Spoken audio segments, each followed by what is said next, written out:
গোটা দুনিয়াটাই পরীক্ষা। আল্লাহ যারে পছন্দ করে বেশি তার পরীক্ষাও। আসাদুন নাসি বালাআন আল আম্বিয়া, এই পৃথিবীতে আল্লাহ সবচেয়ে বেশি বালা মুসিবত দিয়ে পরীক্ষা করেছেন নবীদের। কারণ নবীরা আল্লাহর কাছে কম প্রিয় না বেশি প্রিয়? যেহেতু প্রিয় বেশি, পরীক্ষা।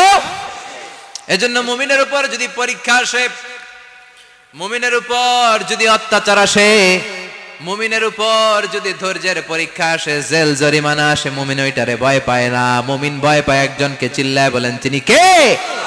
কারণ আল্লাহর ঘোষণা ওয়ালা তাহিনু ওয়ালা তাহজানু, ঘোষণাটা কার? ভয় নাই, তোদের চিন্তা নাই। আনতুমুল আ'লাউনা ইন কুনতুম মুমিনিন, তোমরাই বিজয়ী হবা যদি মুমিন হও, যদি মুমিন হও। এজন্য ধৈর্যের পরীক্ষা দিতে হবে, আল্লাহর উপর তাওয়াক্কুল করতে হবে, অত্যাচার আর জুলুম আল্লাহর নামে সহ্য করে যেতে হবে। চিল্লায় বলেন ঠিক কি না? কারণ মুসলিমের সাথে আল্লাহ থাকে। মুসলিমের বদদুয়াকে বিশ্বনবী ভয় করতে বলেছেন, কারণ মুসলিমের বদদুয়ার মাঝে আর আল্লাহর মাঝে পর্দা থাকে। যারা দুনিয়ার বুকে জুলুম করে তাদেরকে ক্ষমতার মসনদ থেকে নামিয়ে দেয় কে? আর যারা মজলুম হয়, যাদের রক্ত দিয়ে জমিন ভেজে, তাদেরকে জমিনের ক্ষমতা দিয়ে দেয় কে? আর যারা রক্ত ঝরায়, ইতিহাস বলে তারা শেষ পর্যন্ত প্রাণ আর জান নিয়ে পালাবার জায়গাটা পায় না। চিল্লায় বলেন ঠিক কি না? এজন্য মুমিন খুব ভালো করে জানে, রাত্রি যত গভীর হয়, সুবহে সাদিকের সময় কাছে আসতে থাকে। গর্ভবতী নারীর পেটের জ্বালা যন্ত্রণা, ব্যথার পেইন যত বাড়ে, নতুন মেহমান আগমনের সময় কাছে আসতে থাকে। তেমনি ইসলামের পক্ষের শক্তির উপর যদি অত্যাচার, অনাচার, স্টিম রোলার বেড়ে যায়, এটা প্রমাণ করে ইসলামের বিজয়ের সময় কাছে আসতে শুরু করেছে। চিল্লায় বলো ঠিক কি না? এজন্য রাব্বুল আলামিন ডেকে বলেন, গোলাম লিয়াবলুয়াকুম আইয়ুকুম আহসানু আমালা, কে ভালো আমল করো, কে খারাপ আমল করো, এজন্য আমি জীবন মরণ তৈরি করেছি। চিল্লায় কোন ঠিক কি না?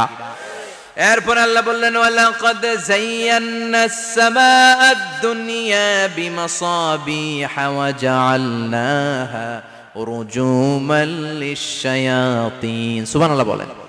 ওয়ালাকাদ যায়্যানাস সামাআদ দুনিয়া। মাইকম্যান কোথায়? সাউন্ডটা বাড়াও। এত দুর্বল কেন তোমার সাউন্ড? মনে হচ্ছে আমি মাইক ছাড়া কথা বলছি। সাউন্ডটাকে স্ট্রং করো। ওয়ালাকাদ যায়্যানাস সামাআদ দুনিয়া, I have beautified the closer sky with candles, with light and stars. আল্লাহ বললেন, আমি দুনিয়ার আকাশকে তারা দিয়ে সুশোভিত করেছি। আকাশে তারা আছে না নাই? এগুলো এমনি এমনি হয়েছে না? তৈরি করছে কে? বিশ্বাস হয়? কোনো সন্দেহ আছে? এখন তো লাইটিং ফাইটিং এর যুগে তারার যে কি সৌন্দর্য আমরা বুঝি না। আমরা যখন ছোটবেলা গ্রামে যেতাম, রাতের বেলা তারার মেলা, কি সুন্দর, একটার চেয়ে একটা সুন্দর। শুকতারা, ধ্রুব তারা, সপ্তর্ষি মণ্ডল, 7টা তারার একটা চেইন আছে, চিনেন এগুলো? কি সুন্দর তারা! এগুলো তৈরি করে রেখেছে কে? প্রথম আকাশের মহাশূন্যকে আল্লাহ এই তারকা দিয়ে বিউটিফাই করেছেন। ইটস এ ক্যান্ডেল, আল্লাহ সাজিয়ে রেখেছেন। আমরা খালি চোখে যেটা দেখি, এটা কিন্তু আকাশ না, এটা প্রথম আকাশ নয়। প্রথম আকাশ যে কত দূরে আমেরিকার নাসার বিজ্ঞানীরাও জানে না। খালি চোখে আমরা যা দেখি, এটা প্রথম আকাশের মহাশূন্য।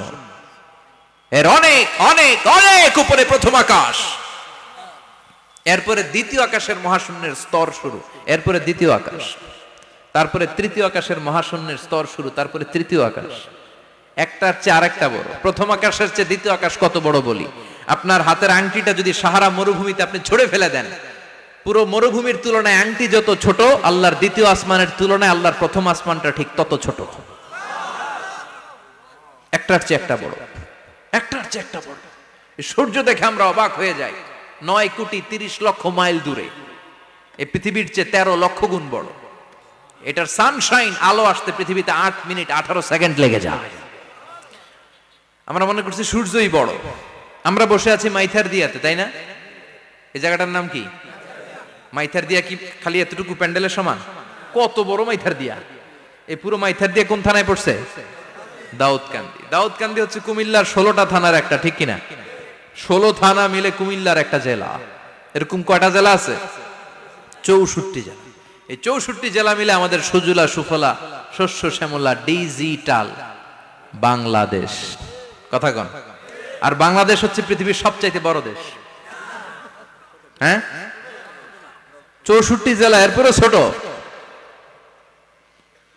যাদের অ্যাটলাস ম্যাপ নিয়ে যাদের ধারণা আছে তারা দেখবেন বাংলাদেশ এই শব্দটা লেখার জায়গাও আমরা পাই না। মানচিত্রে বাংলাদেশ শব্দটা লেখার জায়গা পায় না। বিআরএ উঠে যায় ইন্ডিয়ার উপর, আর ডিএসএচ উঠে যায় আবার ইন্ডিয়ার উপর। মাঝখানের দুইটা অক্ষর বাংলাদেশের উপরে পড়ে। চিল্লায় বলেন ঠিক কিনা? কত ছোট দেশ, পাশের ইন্ডিয়া 20-25 গুণ বড়। ইউরোপ আমেরিকার অনেক দেশ আছে, আমেরিকায় বাংলাদেশের চেয়ে শতগুণ বড়, কানাডা কয়েকশো গুণ বড়, রাশিয়া কয়েকশো গুণ বড়। এরকম প্রায় 200 দেশ নিয়ে পৃথিবীর স্থলভাগ, আর 70% হচ্ছে শুধু পানি। এই সব মিলে আমাদের এই পৃথিবী। আর এত বড় পৃথিবীর চেয়েও নাকি সূর্য 13 লক্ষ গুণ বড়। তার মানে সূর্যই বড় না, সূর্যের চেয়ে অনেক বড় তারা আছে। সূর্যের পরে পৃথিবীর সবচেয়ে কাছের যে তারা বা স্টার, ওটার নাম হচ্ছে প্রক্সিমা সেন্ট্রাই। নাম কি? প্রক্সিমা সেন্ট্রাই। এরপরে আলফা সেন্ট্রাই এ, আলফা সেন্ট্রাই বি, ইটা ক্যারিনা, বেটেলজিউস, এরকম একটার পর একটা তারা। যেই সূর্য পৃথিবীর চেয়ে 13 লক্ষ গুণ বড়, বেটেলজিউস নামে একটা তারা আছে, ওটা সূর্যের চেয়ে 33 কোটি গুণ বড়। তার মানে কি বেটেলজিউসই সবচেয়ে বড় না?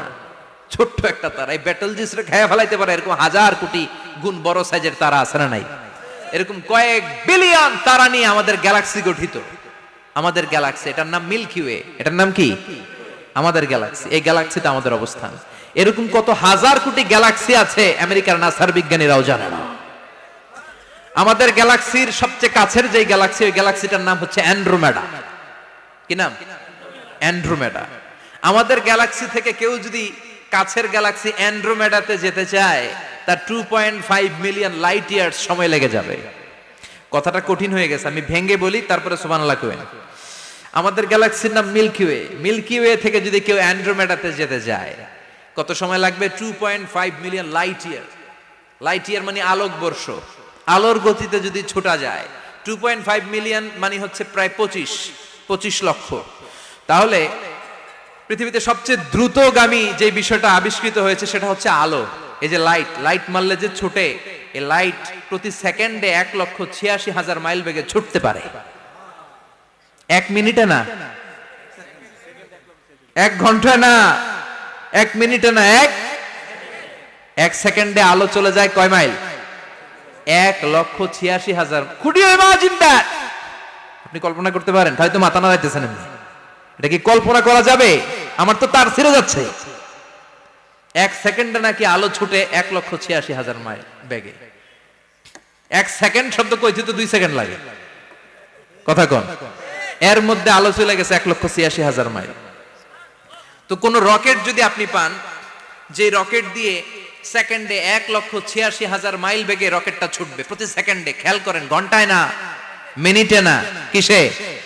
সেকেন্ডে। যে রকেটটা সেকেন্ডে 1,86,000 মাইল বেগে ছুটবে, ওই রকেটটা দিয়ে আমাদের গ্যালাক্সি থেকে আমাদের পাশের গ্যালাক্সি অ্যান্ড্রোমেডাতে পৌঁছতে আপনার 25 লক্ষ বছর লেগে যাবে। সুবহানাল্লাহ বাড়িতে গিয়ে বললেন। এরকম বিশাল বিশাল তারা দিয়ে আমাদের আকাশটারে বিউটিফাই করেছে কে? এজন্য আল্লাহ বললেন, ওয়ালাকাদ যায়্যানাস সামাআদ দুনিয়া বিমাসাবিহা ওয়া জাআলনাহা রুজুমাল লিশ-শায়াতিন। আমি এই দুনিয়ার আকাশটারে সুন্দর সুন্দর তারকারাজি লাইটের মতো সেটিং করে সুশোভিত করেছি। আবার এই তারকা দিয়ে আমি শয়তানদেরকে প্রহারও করেছি। সুবহানাল্লাহ। শয়তানদেরকে আল্লাহ তারা মেরে আঘাত করে। সুবহানাল্লাহ বলেন। এরপরে এই সূরার প্রথম রুকুর শেষে আল্লাহ বললেন, ওয়াসিররু কাওলাকুম আও ইজহারু বিহি ইন্নাহু আলিমুম বিযাতিস সুদূর আলা ইয়ালামু মান খালাকা ওয়া হুয়াল লাতীফুল খাবীর। আল্লাহ বললেন, ওয়াসিররু কাওলাকুম, তোমরা যদি গোপনে কথা বলো, আও ইজহারু বিহি, কিংবা স্পষ্ট করে বলো, সব শুনে কে? আপনি যেমনি বলেন শুনবে কে? বলেনই নাই, শুধু মনে মনে ভাবছেন, শুনবে কে? সুবহানাল্লাহ কইবেন না? সাত আকাশের উপরে, আরশের উপরে তার অবস্থান, সাত জমিনের নিচে কোন গোপনতম প্রকোষ্ঠে, কোন ছোট্ট বাক্সের ভেতরে যদি কোনো পিপিলিকা নীরবে হেঁটে যায়, আল্লাহ বলে আমি ওই পিঁপড়ার হেঁটে চলার পায়ের আওয়াজটাও শুনতে পাই। এজন্য কেউ যেটা শোনে না, শুনে কে? এরপর আল্লাহ বললেন, হুয়াল্লাযী জাআলা লাকুমুল আরদা যালুলান ফামশু ফি মানাকিবিহা ওয়া কুলু মির রিজকি ওয়া ইলাইহিন নুশুর। সুবহানাল্লাহ বলেন। আল্লাহ ডেকে বললেন, গোলাম তোমাদের জন্য জমিনটারে আমি বিছানা বানিয়েছি। আল্লাযী জাআলা লাকুমুল আরদা ফিরাশা, জমিনটারে বিছানা বানিয়েছে কে? এই বিছানার মতো সমতল জমিন দিয়ে তোমরা হেঁটে বেড়াও, চলে বেড়াও, হেলে দুলে পড়ার সুযোগ নাই, ঠিক কিনা? এই যে মাইথার দিয়ে আর আজকের যে ময়দান, এটা যদি বিছানার মতো সমান না হইতো বসতে পারতেন? কথা কন। এই ময়দানের প্যান্ডেলের এদিক দিয়ে উঁচা, এদিক দিয়ে গর্ত, এদিক দিয়ে নিচা, এদিক দিয়ে খাড়া, কেমন হইতো? কথা কন। কেউ আমারে দেখতো, কেউ দেখতো না, কেউ দাঁড়াইয়া, কেউ বৈশা, আছে না নাই? কিন্তু জমিনটারে সমতল বানালো কে? আপনি যদি বিমান থেকে যদি আপনি দেখেন, বিমানের গ্লাস দিয়ে, জানলা দিয়ে যদি আপনি নিচের দিকে তাকান, আপনি দেখবেন মনে হবে পুরো জমিনটাকে আল্লাহ সবুজ কার্পেট দিয়ে কার্পেটিং করে রেখেছে। এই সৌন্দর্য দিয়েছে কে? আবার রব্বুল আলামিন বলেন, জমিনটারে সমান দেখে, কার্পেটিং দেখে মনে করো না তোমরা বেঁচে গিয়েছো। আমার দেয়া বিধান আমার জমিনে যদি কায়েম করতে না পারো, এই কার্পেটিং করা জমিনের ভেতরে আযাব আছে না নাই? এই পুরো জমিনের ভেতরে আছে আগুন আর আগুন। আগ্নেয়গিরির অগ্নুৎপাত জ্বালামুখে বিস্ফোরণ করে দিয়ে গোটা বিশ্বটারে মুহূর্তে মেসাকার করে দিতে পারে কে? এজন্য আল্লাহ ডেকে বললেন, গোলাম আমিনতুম মান ফিস সামাই আন ইয়াখসিফা বিকুমুল আরদা ফাইযা হিয়া তামুর, তোমরা কি ভেবেছো নাকি বেঁচে যাবা? আমি চাইলেই পুরো জমিনটারে কাঁপিয়ে দিতে পারি।